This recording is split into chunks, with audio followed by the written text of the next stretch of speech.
About 3.6% of the population lives with a severe, debilitating mental illness that remains almost entirely unseen. It is a condition often minimized as a personality quirk or a simple preference for neatness and organization. But the reality is far more distressing. The symptoms typically take root in childhood. This early onset disrupts schooling and identity development, often long before parents or teachers recognize the problem. Sufferers experience graphic, disturbing, or taboo intrusive thoughts. Because the mental content is so alarming, they often hide their pain out of intense shame and fear of judgment. This silence leads to a catastrophic delay in care. On average, it takes 9 to 12 years to receive a correct diagnosis, allowing a treatable condition to become one of the leading causes of disability worldwide.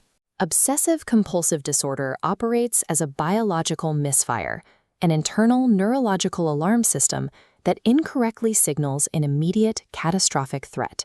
This is the disorder's core loop. An intrusive thought triggers a massive fear spike, demanding an immediate response to neutralize the danger.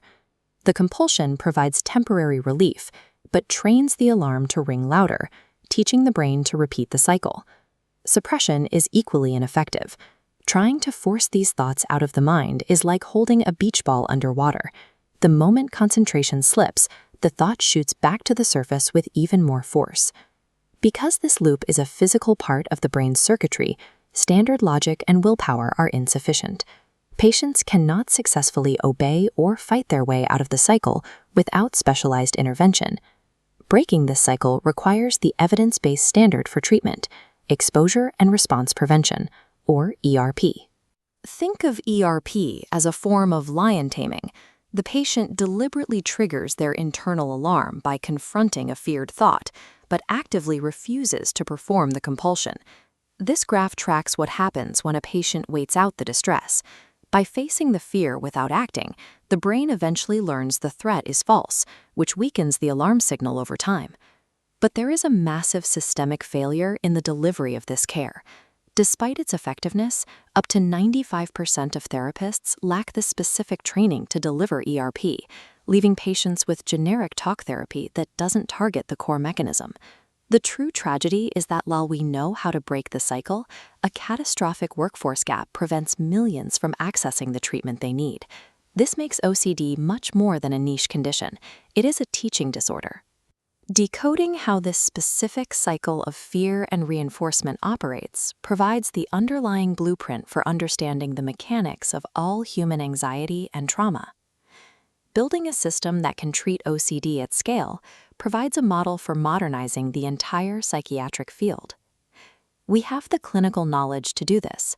The hurdle is finding a delivery mechanism powerful enough to bridge the gap between our current workforce and the number of people suffering. Solving this requires moving beyond the limitations of individual therapy sessions and deploying advanced technology to rebuild our mental health care infrastructure.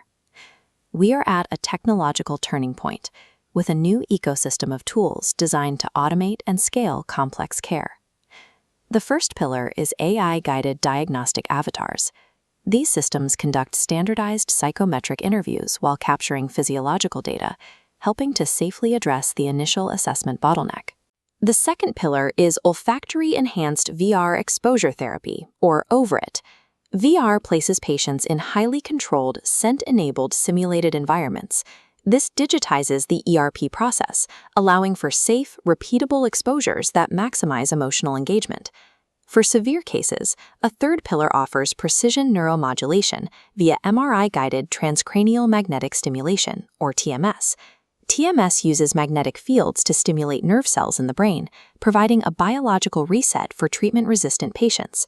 Combining these technologies removes the burden of imagination from the patient and reduces the specialized training requirement for clinicians, creating a framework to deliver high-quality treatment at a significantly larger scale.